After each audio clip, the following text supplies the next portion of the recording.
that we have in terms of models for that were outlined on the prior slide. It is really important that we also begin to use information that's been available to us for a long time to get data out to people in a way that means something to them.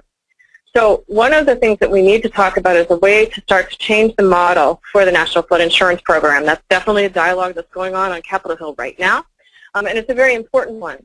But concomitant with those changes which will change the pricing and increase the pricing and change the underwriting rules within National Flood Insurance Programs so that people will be discouraged from expanding building inside of flood zones and will be encouraged for improving resilience techniques, whether it's through building codes or through infrastructure investment for exposed assets today.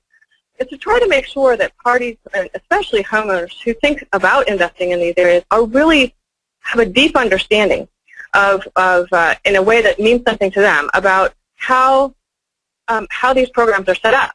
So today, many people think that unless they are required by the National Flood Insurance Program rules to purchase insurance, that they really don't need flood insurance. What they may not understand is the 1% chance of flood, sometimes called the 100-year flood risk calculus, which makes that determination, really translates into a 26% chance that any home in which they invest, where it has which has a mortgage for a 30-year term, will suffer damage, and substantial damage, during the period of that mortgage.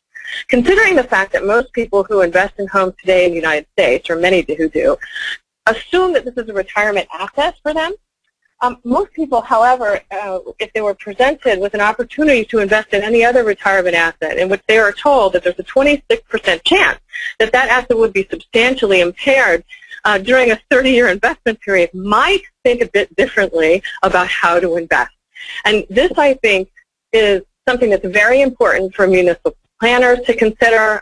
You need to look at the statistics differently in a way that brings in other financial rigor and truly considers the longer-term capital investment activities. Next slide, please.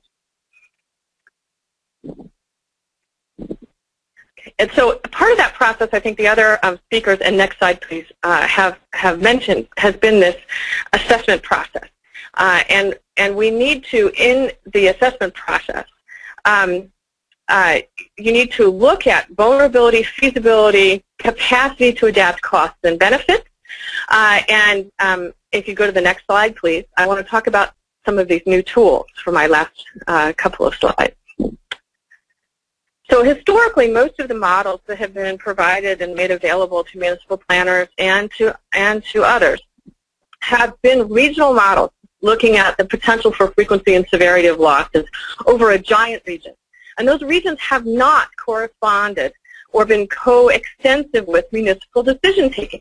So if you live in City A and it's on the Atlantic seaboard, and there is a prediction that somewhere along the Atlantic seaboard there will be X number of hurricanes that occur during a period of a year, and then it's reduced to some percentage, it's not particularly meaningful to you in terms of making prioritized investments.